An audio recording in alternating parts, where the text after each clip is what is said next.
Shalom, shalom, amados, eleitos, santos, ungidos do reino de Deus. Você sabia que existe sempre da parte de Deus para com cada homem e cada mulher nesse planeta, e muito especificamente quem já nasceu de novo, um alinhamento que Deus vai começar a fazer ou já começou a fazer, porque Ele tem um propósito. E esse alinhamento na minha e na tua vida é para que nós possamos se encaixar, se posicionar conforme os princípios que Ele tem declarado na palavra e especificamente na minha e na tua vida. Para todo o propósito de Deus exige de nós um alinhamento para que posicionemos, entendeu? E se posicionando ao alinhamento, aí haverá um rompimento de Deus sobre a nossa vida. E esse rompimento é só Deus quem pode fazer, segundo a sua graça. Ele sabe o momento certo e o momento exato de manifestar e materializar aquilo que estamos aguardando, ou o socorro dele, ou a ação dele cumprir as promessas. Agora, infelizmente, existem pessoas que estão dormindo, achando que as coisas vão cair do céu, ou que simplesmente a pessoa é debaixo de sombra e água fresca, achando que as coisas vão acontecer de um dia para a noite. Ou tem outro grupo que acha que através do seu trabalhar, a sua força braçal, acha que vai acontecer de um dia para a noite as coisas. E não é assim. Primeiramente, que eu digo, Deus conta com quem se esforça. Segundo, se esforçar para o que é certo, direcionado por Deus. Terceiro, para esse esforço todo, eu preciso descobrir o que Ele quer. Para não estar dando murro em ponto de faca, se esforçando tanto, batalhando tanto para nada. Quarto, eu tendo entendimento do chamado dele e o propósito dele, tudo vai ser melhor para a minha vida. E quinto, eu preciso suportar o processo do propósito de Deus na minha vida, para eu ver depois a materialização e manifestação dos planos dele na minha vida. Tudo requer ponto a ponto, porque Deus ele é organizado. Deus é organizado e às vezes nos coloca no meio de uma confusão, ou no meio de uma desordem, ou no meio de uma agitação. Deus não é de desordem, Deus não é de agitação e Deus não é de confusão. Mas quando Ele age, quando Ele opera, quando Ele permite ou quando Ele quer, Ele deixa seus filhos passarem por agitações, confusões, agitações e assim por diante. Desordens. E tem muita gente que não entende nada, não procura absorver as coisas espirituais de forma delicada. Deus não é de bagunça, mas Deus permite a bagunça acontecer em nossa vida. Deus não é de desordem, mas Deus permite para nos tratar. Deus não é de agitação, mas Deus permite para nos lapidar. Observe que Isaías falou, Deus criou o bem, e no hebraico original quer dizer, e ele permitiu o mal. Que mal é esse? O sofrimento, a circunstância, a situação, os dias maus, as crises. Deus não fez, Deus permitiu. Por que ele permitiu? Porque o homem escolheu. Se o homem vivesse no Éden, desfrutando do melhor e vivendo bem com a sua esposa, sua companheira, não teria as permissões. Mas como abriu espaço, as permissões vêm. E as permissões que Deus abre espaço para acontecer, não é porque Ele quer, não.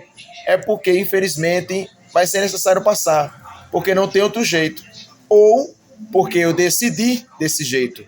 Ou porque na caminhada vai ser necessário eu atravessar por isso. Você entendeu alguma coisa? Deus não tem mal para ninguém.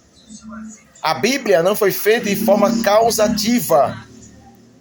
A escrita da Bíblia, nos pontos que você vê aí, é tudo de forma permissiva.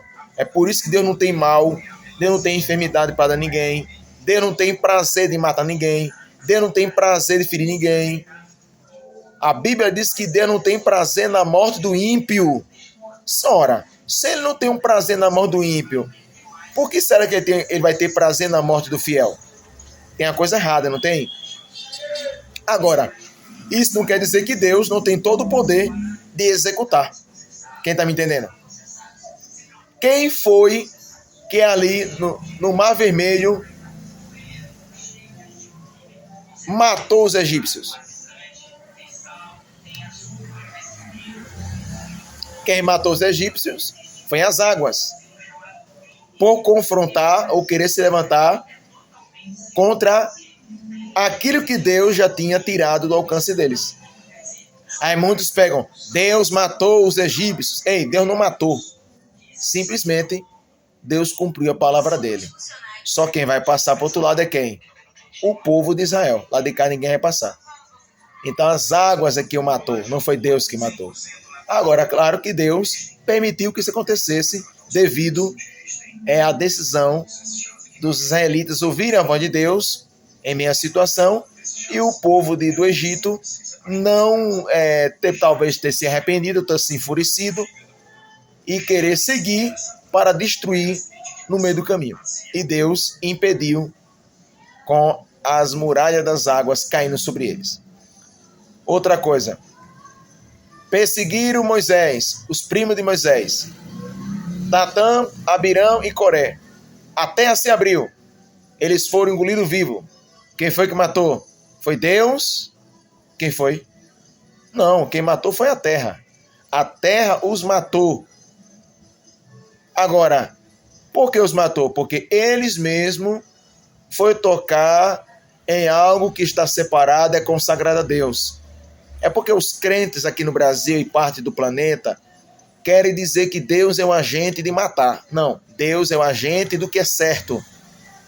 Alguém quebrou o princípio, o mal vai acontecer. E o mal que aconteceu não foi Deus, foi porque a pessoa decidiu abrir espaço para aquilo acontecer. Agora, pense que o coração de Deus fica pequeno, vou dizer assim numa linguagem humana, fica triste, porque não era isso que Deus queria. Quer ver outro exemplo? Quem foi que matou Judas Iscariotes? Foi Deus? Não. Judas foi quem se matou. Entendeu? Então há muitos pontos bíblicos que têm que ser discernidos com cautela. Porque Deus, além de ter todo o poder de dar a vida e tirar a vida, não quer dizer que Deus foi quem tirou as vidas. Entendeu? Deus não tem prazer na morte de ninguém. E tem muita gente nesse planeta, nesse século 21, revoltado com Deus, achando que Deus é o culpado pelas enchentes, porque morreu muita gente, achando que foi isso, que foi aquilo e o outro, e nada disso foi Deus. Deus está no seu trono sentado. O que matou foi as suas próprias desobediências, ironias e consequências de atitudes tomadas erradas. Aí abre espaço para a permissão de Deus. Deus quis? Não. Permitiu. Por quê? Porque decidiram aquilo. Então Deus não tem prazer na morte do ímpio, quanto lá do que é fiel, do que é dedicado, do que está com Deus. Deus não tem prazer na morte de ninguém. As pessoas exageram. Agora, é claro que ele chega ao ponto de dizer, olha, eu vou lhe preparar e vou tirar você da terra. Agora, veja o cuidado de Deus. Ele vai preparar a pessoa e vai tirar a pessoa da terra. Ele não está dizendo que vai matar, vir com a foice, com a espada. Entendeu?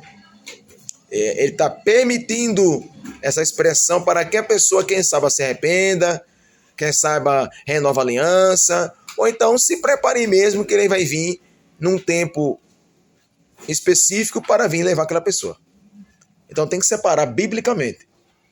Existem algumas mensagens proféticas, algumas revelações que está distorcendo as escrituras. Um forte abraço e até mais.